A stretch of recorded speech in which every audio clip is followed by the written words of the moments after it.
Good afternoon, everyone. And before I begin, I want to address Leader Bill Brady's decision to step down as leader of the State Senate Republican caucus at the end of this term.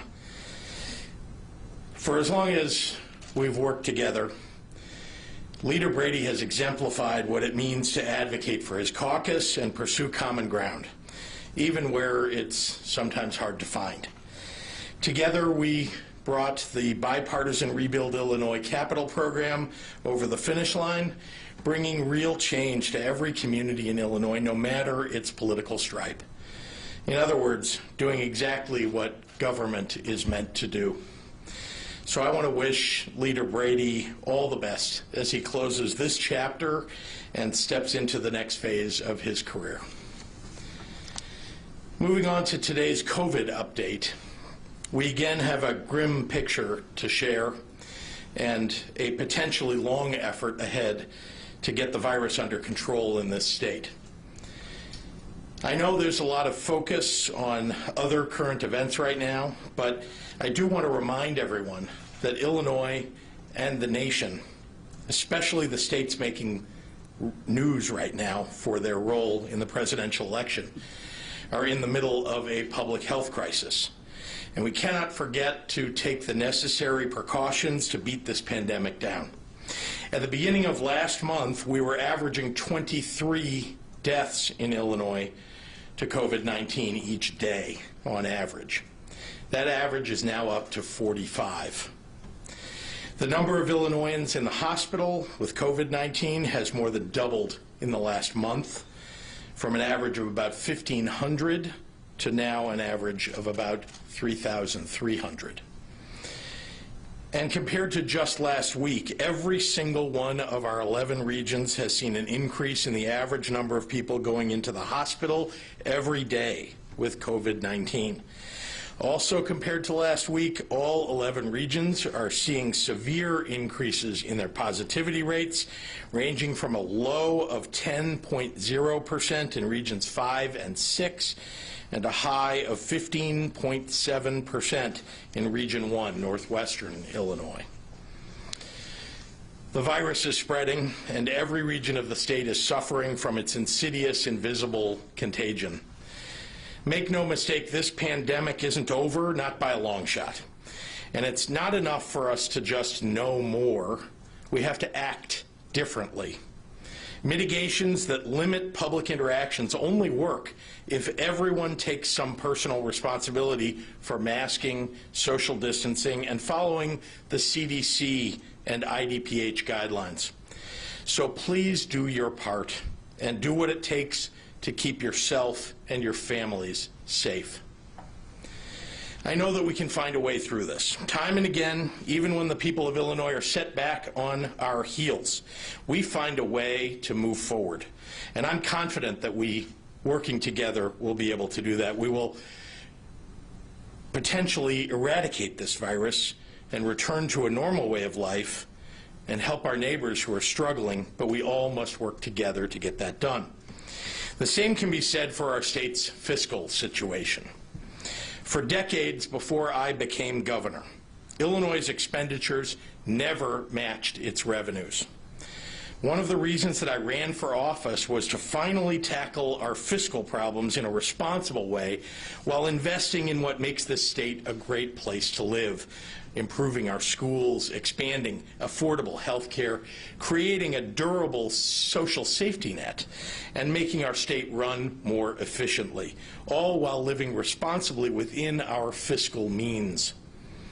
Today, this problem has reached a peak as we in Illinois are racking up more bills than we have in revenues. It's unsustainable.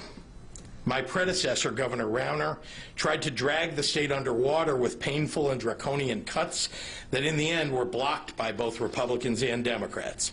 His approach devastated higher education, child care, human services, and hollowed out state agencies like those that manage public health and unemployment benefits, all while adding billions of dollars of debt onto our bill backlog. 2 years without a state budget, longer than any other state in United States history. nearly destroyed the lives of the most vulnerable children and families in Illinois. And it left all of us with an untenable situation. The state's inability to fund education also drove up property taxes that are, frankly, already too high. Illinois has had the lowest percentage of state funding for education in the nation, increasing the gaps between schools in low wealth, high poverty areas and those with abundant resources. And local school districts raised property taxes to make up for the state's failures. When I came into the governorship, I found a backlog of almost $8 billion in unpaid bills. And working with the comptroller, we brought that down by $1 billion in just 12 months. The state had been paying late payment penalties that reached $950 million per year when I became governor. We went to work and we reduced the late payment penalties by about $850 million per year. The point is, we've been reducing waste and inefficiency from day one because of the problem of the state's finances and the fact that those need to be addressed from every angle. And in my first major address as governor nearly 2 years ago, I laid out our 3 paths forward with regard to the budget. Option 1, immediately make billions of dollars in cuts. Let me offer some context to that. Already, the state of Illinois invests, on average, less money per capita than the majority of states. That's not to suggest that we can't find significant cost reductions. We've been doing that. But if you think cutting government alone is the solution, remember this. If you set aside federally protected programs, court-ordered obligations, and our bond and pension debt, we would have to reduce discretionary spending in our state by approximately 15%. That's 15% fewer state troopers. That's 15% fewer students going to college, 15% fewer working parents receiving child care assistance, and 15% less money for your local public schools, which likely means that your property taxes will increase. You could call this the Republican approach. Option 2, raise revenue within our current regressive flat tax system and impose a higher flat tax, which falls disproportionately on the working poor and the middle class. Option 3 was the fair tax, an option that people have talked about in Illinois for decades because few other states use the antiquated flat tax system.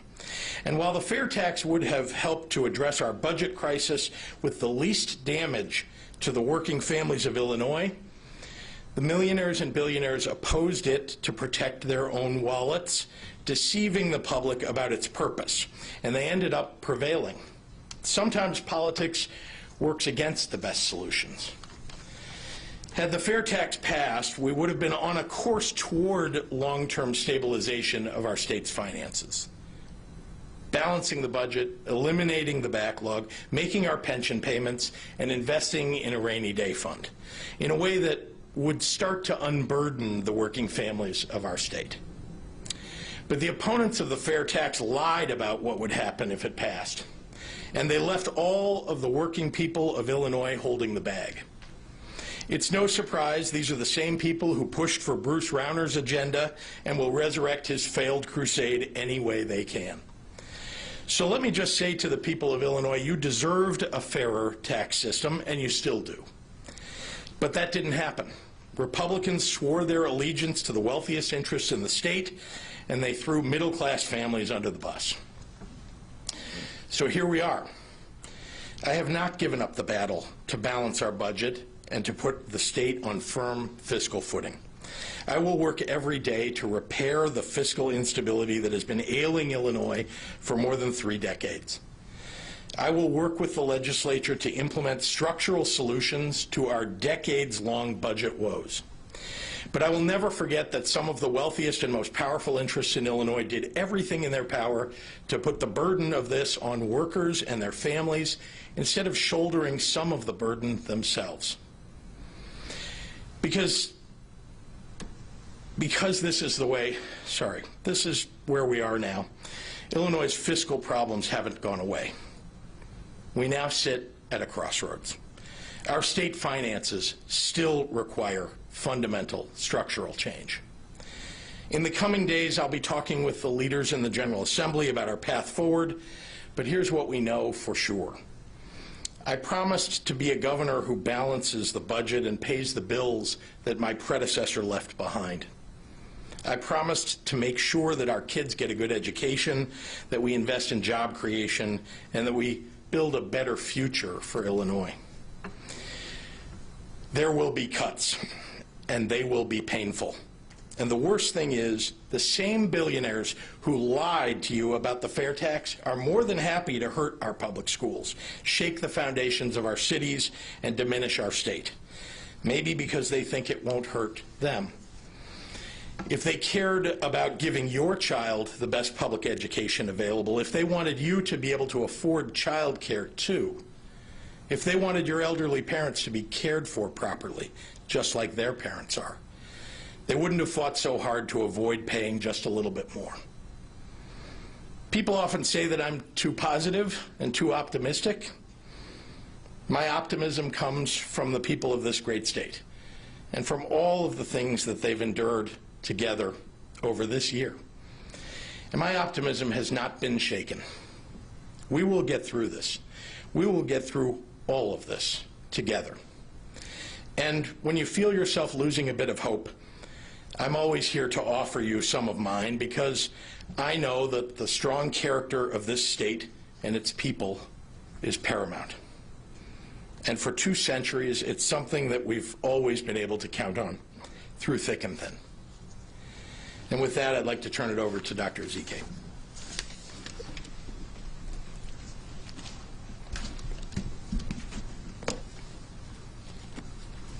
Good afternoon, everyone. So I am proud to have been able to participate in our democracy, and I'm so proud that so many people did as well. While votes are still being tallied, let's be clear, whomever is elected or re-elected president does not absolve any one of us from taking personal responsibility to curb the transmission of COVID-19. Again, regardless of the occupants of 600 Pennsylvania Ave, our role is unchanged. So please, let's do our part, and let's encourage one another to do the right thing. Recently, I started rolling down my window at red lights, and I talk to people on the streets who are wearing their masks, and I say, thank you for wearing your mask. It's a really simple measure, but I feel like it's powerful in that it acknowledges the good acts of citizens, which hopefully encourages them to keep it going. I've only gotten smiles and positive responses in the few days that I've been doing this, but I'm asking you to try this with me. It costs absolutely nothing, but it gives a much needed opportunity to positively connect with our neighbors. I'd also like to encourage people who participated in recent campaign rallies, worked in polling places, stood in line to vote where maybe they couldn't maintain the 6 foot of distance, anyone who participated in recent protests or any other recent events, please get tested. Wait approximately 1 week after the high-risk exposure, because it takes several days after exposure for a test to be positive if in fact you've contracted the virus. But if at that 7-day mark the test is negative, remember that it can take up to 14 days to have a positive test. There are 11 state community-based testing sites across Illinois, and our mobile testing teams are dispatched each week to additional locations around the state. Anyone can be tested at these sites. You don't need to have symptoms, you don't have to have insurance, and you don't need an appointment. So if you think you have been exposed to COVID-19, please get tested and quarantine so that you don't spread the virus to others. The virus is spreading rapidly. We are fully into the second wave or second surge, and the cases are increasing exponentially. Today, we are reporting 7,538 new cases. for a total of 437,556 cases in Illinois. And that includes 55 additional deaths for a total of 9,933 total lives lost. And among that count includes a 30-year-old. Overnight, 3,761 individuals were reported to be in the hospital with COVID-19, and of those, 776 patients were in the ICU. 327 patients were on ventilators. Our testing numbers continue to be good, with more than 71,000 tests reported since yesterday, for a total of more than 8 million tests in the state. Again, if you have been exposed or think you could have been exposed, please get tested. You can find a listing of our testing sites on the IDPH website by going to dph.illinois.gov. And please help stop the spread of the virus. Wear your mask, wash your hands, and watch your distance. Thank you. Buenas tardes. Me dio mucho orgullo de ver un esfuerzo tan sólido para participar en nuestra democracia. Sí, todavía se están contando los votos, pero déjame ser clara. No importa quién gane, COVID-19 seguirá siendo una amenaza para todos en Illinois. Así que, por favor, hagan lo necesario para reducir la propagación de este virus. Cuando voy manejando, bajo mi ventana para agradecer a la gente que lleva sus máscaras. Es una medida simple, pero es poderoso porque reconoce los buenos actos de las personas. Solo he recibido sonrisas y respuestas positivas en los pocos días que hago eso. ¿Me acompañarás en este acto amable? No cuesta nada y nos da una oportunidad muy necesaria para conectarnos positivamente con nuestros vecinos. Tengo una recomendación para las personas que trabajaron en lugares de votación, hicieron fila para votar, participaron en protestas u otros eventos recientes. Háganse la prueba para COVID-19 en los próximos 6 a 7 días. Por lo general, se necesitan varios días después de la exposición para que una prueba sea positiva si ha contraído el virus. Hay 11 sitios de prueba del estado en Illinois y nuestros equipos de prueba móviles están en diferentes condados cada semana. Cualquier persona puede hacerse la prueba en estos sitios. No es necesario que tenga síntomas, no es necesario que tenga seguro médico y no necesita una cita. Si cree que ha estado expuesto al COVID-19, hágase la prueba y póngase en cuarentena para no transmitir el virus a otras personas. El virus se está propagando rápidamente y los casos aumentan exponencialmente. En las últimas 24 horas, más de 71,000 pruebas fueron hechas para un total de 8 millones de pruebas. Desde anoche, 3,761 personas en Illinois estaban en el hospital con COVID-19 y de ellos 776 pacientes estaban en la unidad de cuidados intensivos y 327 pacientes estaban en ventiladores. Hoy informamos 7,538 nuevos casos de COVID-19 en Illinois, incluidas 55 vidas perdidas y una persona de los años 30. Hasta la fecha se han reportado más de 430,000 casos confirmados en Illinois y casi 10,000 muertes. Por favor, ayuda a detener la propagación del virus. Recuerda los 3 M's. Póngase la máscara, lávese las manos y mantenga la distancia. Y no se olvide, vacunarse contra la influenza. Muchísimas gracias para su apoyo. And with that, I will turn it over to Governor Pritzker. Thank you, Dr. Ezike. Sorry. Happy to take questions from members of the media. Sarah? Governor, do you think the lack of trust in state government, specifically Michael Madigan, helped sink the graduated tax amendment? Look, I think there's enormous distrust in government all the way around. As you know, I proposed ethics reforms. I put forward, the reforms that include removing the revolving door for legislators, so they can't just the next day after they leave the legislature become a lobbyist. I put forward the disclosure rules for lobbyists to make sure that we have more disclosure from them, and also disclosure of any relatives of elected officials that serve, for example, that work for our utilities or others who are lobbying state government. We need a lot of change. There's no doubt we need ethics reform. I've been fighting for that. As you know, we had a very short session because of COVID last spring. So I want to bring that back and make sure we get that passed. So voters were definitely engaged on the graduated income tax. It went down 55% to 45%. And the last 2 days you said we might not know until Friday. Are you conceding, or are you demanding a recount, or are you going to wait? Because there's some uncounted mail-in ballots that have yet to be checked. Well, certainly they should count all the ballots, but I think you heard from the leader of the Yes for Fairness campaign that they don't believe that they'll be able to, overcome with the leftover mail ballots the number of votes against in order to make sure that the fair tax would pass.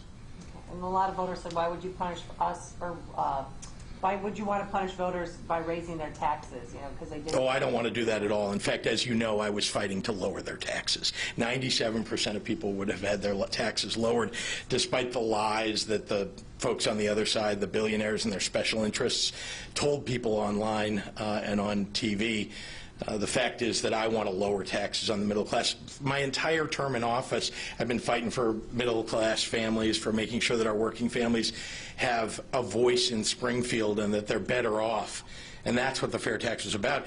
I also have made it clear from day one that we have a structural budget problem in the state of Illinois, and that needs to be solved, and the fair tax was the best solution among three that I talked about just a few moments ago. But it went down to defeat. I understand the other side told the lies that they told. A lot of people believed that, and that's too bad. And now we're going to have to suffer the pain that they've brought on. Governor, do you think if you tied it to pension reform or cost-cutting, that may have helped get this thing passed? Well, we did a lot of cost cutting. I think I was clear about that too. We've done a lot of, we put in place a lot of efficiencies in state government, and the fact is that the other side wants to take away your retirement income. They're the ones who want to take away your pension. They're the ones who proposed a retirement tax. The other side, but they lied about that on TV too. And so here we are, and I think I'm going to continue to fight for working families. I'm going to continue to make sure that we're paying the pensions that are owed to people, and that we don't tax retirement income. I will stand foursquare against any tax on retirement. You sunk, over $54 million of your own money into this. Just what is your reaction? You spent so much money, you campaigned on this. This was your thing, and it failed. When I fight for something, I go all in. And here I'm fighting for the working families of Illinois. I'm trying to solve the long-term structural issues facing our state, and I'm willing to put my resources forward. I'm willing to put my time, energy, and effort forward. I don't rest. My staff will tell you I'm up at 4 in the morning, texting them, emailing them, because I'm working all the time trying to figure out how to make things better for people across the state. We've done that, by the way. We've made a lot of changes that are good for the people of Illinois. We're facing significant challenges because of COVID, and we already were facing significant fiscal challenges, the ones I inherited from my predecessor and his predecessors. It's been here for 30 years, this structural problem. I came into office, I laid it bare, and I proposed a solution. We'll do one more in the room. I had a medical question for Dr. Ezike just regarding hospital bed capacity in the Chicago area. I noticed Region 7 is at 22% med-surg, which is just above 20. Are you hearing of hospitals having to implement changes to ensure bed capacity? Has it gotten to that in the Chicago area? So we are monitoring, obviously, bed capacity throughout the state. I think our bigger problem right now is in regions 1 through 6, 7 through 11, just again, by virtue of the amount of beds and how close Region 7 is in proximity to Region 8, there is a lot of room for moving patients around within the Northeast. The significant issue is in Regions 1 through 6. We have had calls for assistance from the state for medical staff. We know of some hospitals that have already slowed down elective surgeries to have beds. So there is a bed issue that's brewing now that's only going to grow. We had 7,500 new cases, and that means that we have future hospitalizations, future needs for ICU beds in a situation where some hospitals are already cramped. So yes, we have a significant problem, and we're going to have to come up with some creative solutions to make sure that everyone has a bed, whether it's for COVID or whether it's for a flu-like illness, whether it's for a car accident, whether it's for a heart attack. But that is a very imminent issue. And we still need to work on the front end to try to limit the number of people who get sick, i.e. the people who get infected in the first place, so that we can slow down that need for hospitalization. Are you recommending specifically poll workers get a COVID test? Let's be very clear. There are, depending on what study you look at, I know I looked recently at some college data. Cornell University, they've been doing surveillance testing on their students. They said that 80% of the positives had no symptoms at all. I've seen many other pieces of literature that said, 40 to 60% of people have no symptoms. You can't know if you have COVID or not. So we really need to move away from waiting till you have symptoms to think that that's the time to go get tested. We're working with our teams to increase capacity in the state beyond what we already have. We're already one of the biggest testers in the nation, but we need to continue to expand capacity because we cannot wait for symptoms. We need to be testing on a regular basis. Obviously, if you're in a high-risk setting where you're around lots of people for hours, indoors, that is absolutely a high-risk setting. And yes, I would recommend testing, not wait for symptoms.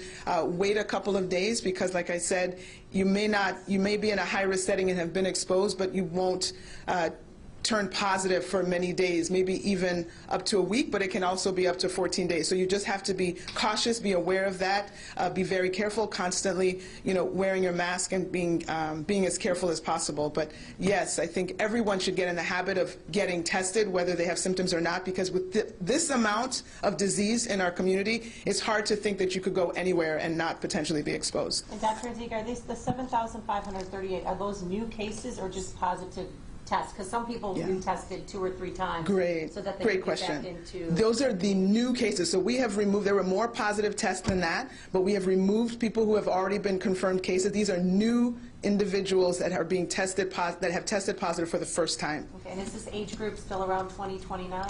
Well, it's all age groups. No. It's all age groups. The highest group is 20 to 29, but we have people in 0 to 10, 10 to 19, every single age group. When we say 20 to 29 is just a little bit higher than others, that doesn't mean that there aren't people in every single age group that are testing positive every day. I think that's an excellent question, and I want to clarify for everybody. There was a time when there was a big spike of just the 20 to 29-year-olds, and we all paid a lot of attention to it because it was so unusual that among all of the age groups, here is the the very youngest, essentially adults, testing positive so much.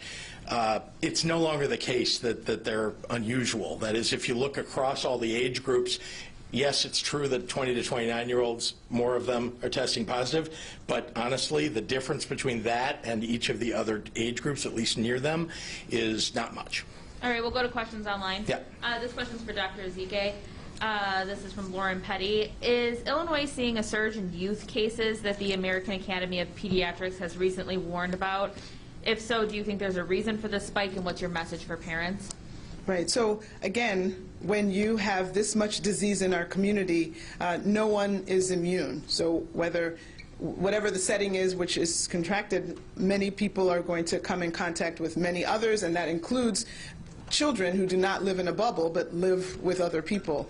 We have seen a big jump in the pediatric population. They are, I think if you look nationally, for the week that ended 10/31, they had the third largest, they were the third largest group in terms of the total number of cases. So again, as the governor said, we are seeing ample numbers of cases in every single age group.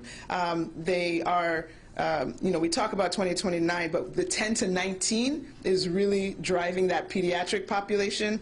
And again, they're involved in activities and group things as well. There's sports, there's dance, there's school, there's trick-or-treating, there's birthday parties, so there's ample opportunity for our younger residents to get this infection as well. And Dr. Ezike, one more for you from Chris at NBC.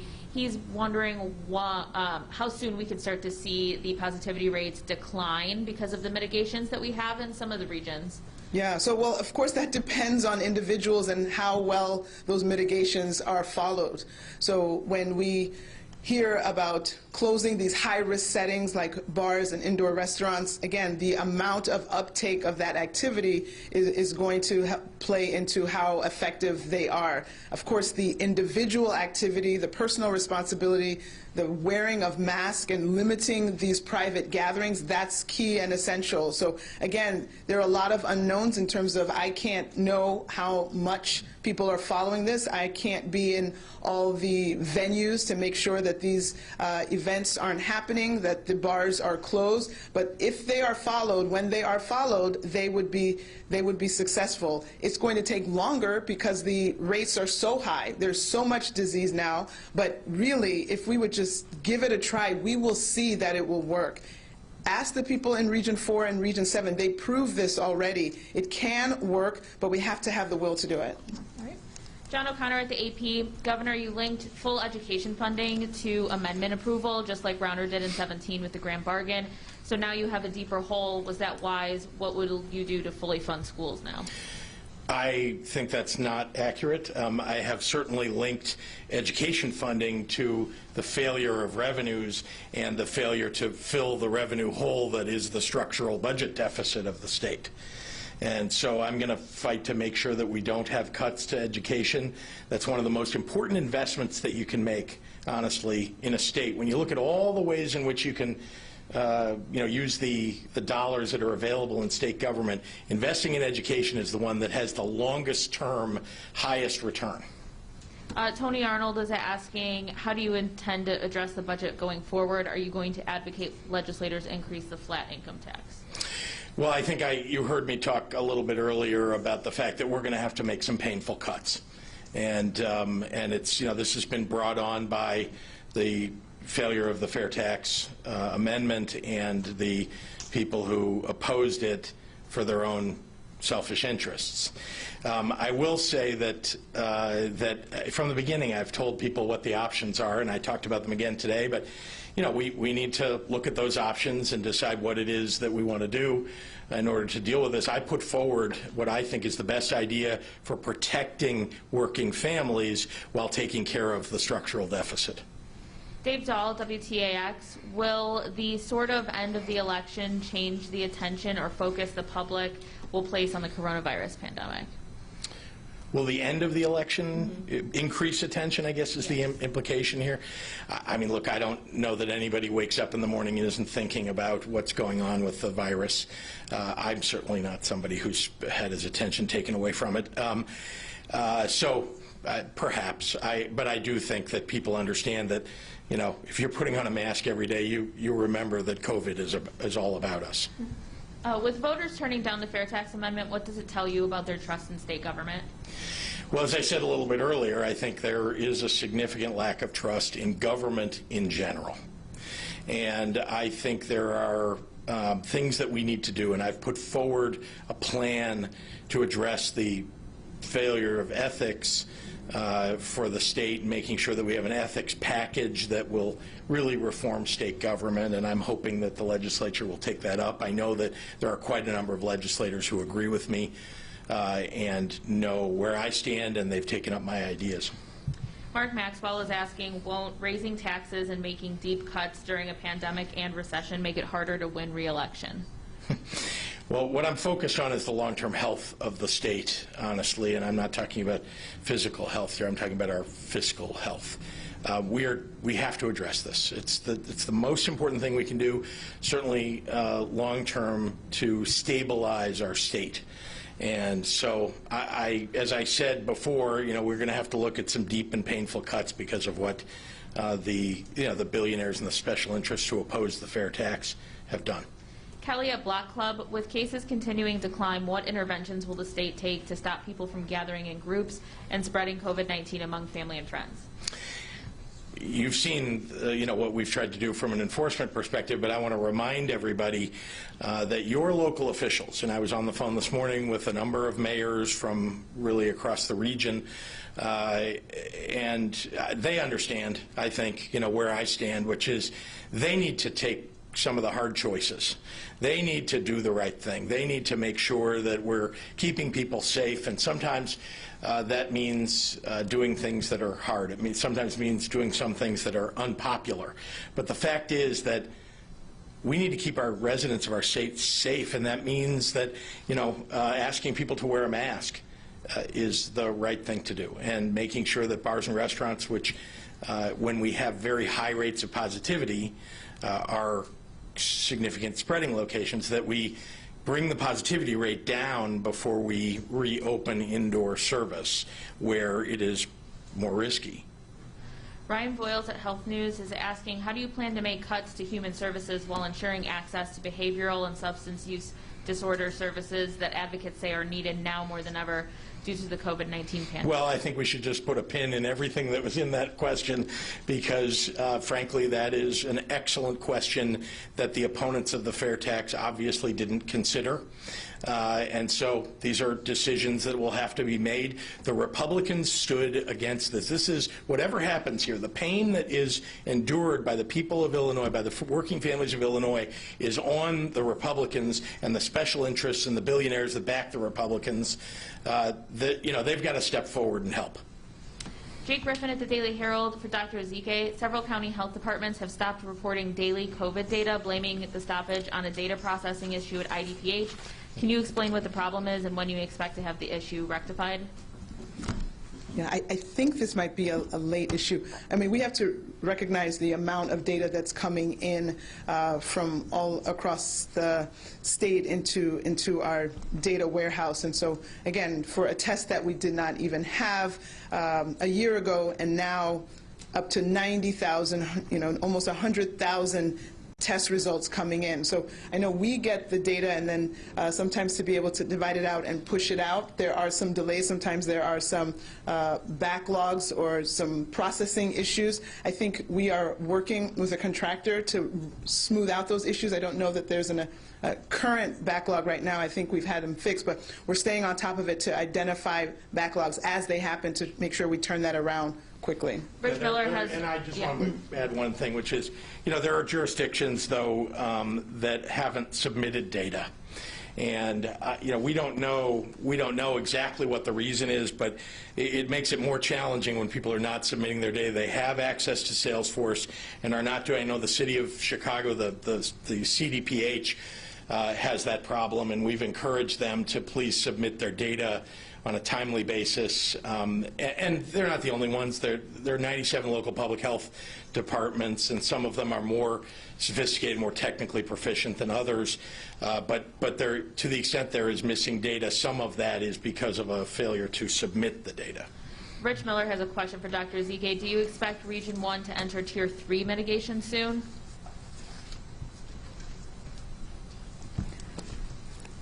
I don't think it's as significant what tier it is. The goal is to turn the positivity around, to decrease the amount of disease in the community, to decrease the number of people that are in the hospital, and ultimately the number of people that die in Region 1.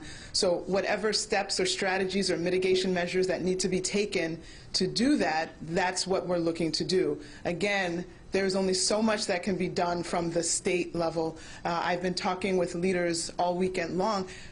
things need to be done, county by county. People should be stepping up and saying, this is what we need to do in our county to keep our people safe. They will know better what needs to be done, what can be done, and they need to start. We are going to obviously be paying attention and see what we can do, but I think what we will do will be more on the outskirts compared to what local leaders, local public health leaders, local officials can do within their own realm. And I think that's what they've been wanting, is the opportunity to do what they need to do for their people, and I think this is the time. Yvette Shields at Bonfire will be our last question. Is a general tax hike also on the table, and how much does the state intend to borrow through the Fed's municipal liquidity facility now? And how important is it to you to preserve the state's investment grade ratings? Very important. As you know, for 2 years, from the very beginning, the structural changes that I've been looking to put in are really aimed at putting us on firm fiscal footing and making sure that we don't trip over bond rating agencies and having our state's credit lowered. Remember, my predecessor brought on 8 credit downgrades. 8 in 4 years. We've been in office 2 years. Before coronavirus came along, we had at least moved the needle from negative to stable, and we're on our way in the right direction. Having said that, and the question about revenue, I think that we're going to do what it takes here to balance our budget and to begin the journey here of fixing the structural problems of the state. I won't rest until that happens. It's why I believe so vigorously in the fair tax, and it's also why I believe that that we're going to work at this every day. I've already begun talking to legislators. We have to get some consensus here and make sure that we take all the options that are available and put them on the table and get to where we need to get to. Just lastly, you heard me talk about the painful cuts. Look, I've first and foremost focused on where we can trim our budget, where we can make cuts that won't be painful for working families. You want to start with those. And we're going to do everything we can, but there is a point at which there's no doubt that without revenue, some of those cuts will start to hit things that do affect working families, and I don't know that anybody wants that to happen. Do we really want to cut education funding in this state? I don't think so. Do we really want to cut funding? Somebody asked a question about mental health services or about the developmentally disabled and services are offered to them. Do we really want to cut those? I don't think so. And so, having said that, everything's on the table because the fiscal challenge of the state is a extraordinarily high priority for me, and I think all the time about our credit rating.